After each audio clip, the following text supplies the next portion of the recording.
রাধে রাধে সবাইকে, চলে এসেছি আর একটা নতুন ব্লগ নিয়ে। তো ব্লগটা শুরু করছি ভোরবেলা থেকে।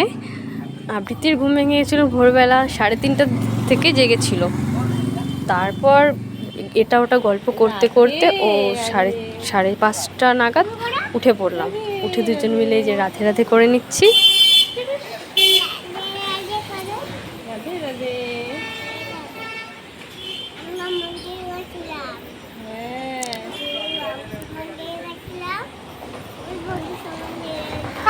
আমরা কালকে মন্দিরে গিয়েছিলাম, ও সেই গল্পই শোনাচ্ছে।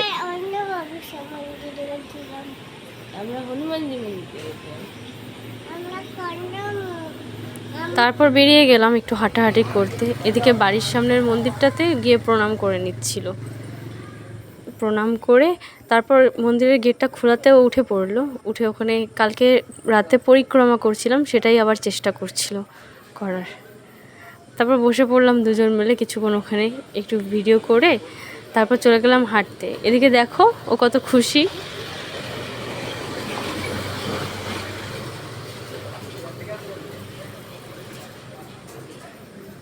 আমরা কিন্তু সকাল সকাল খুব আনন্দ করছিলাম মা বেটি মিলে।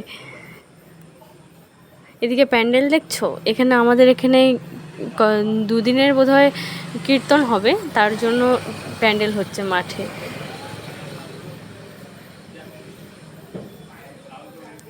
তারপর একটা ছোট্ট কৃষ্ণচূড়া গাছ ছিল, সেটা ধরে টানাটানি করছিল। দেখো কি খুশি।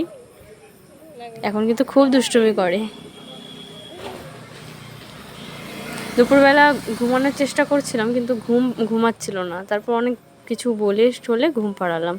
ঘুম পাড়িয়ে আমি চলে গেলাম লাঞ্চ করতে। লাঞ্চে ছিল ডিম ভাজা, পটল ভাজা, কচু বাটা, এদিকে ছিল ডিমের কারি, এদিকে ছিল পনির আলুর রসা, আর ছিল চিকেন কষা, শেষে ছিল চাটনি।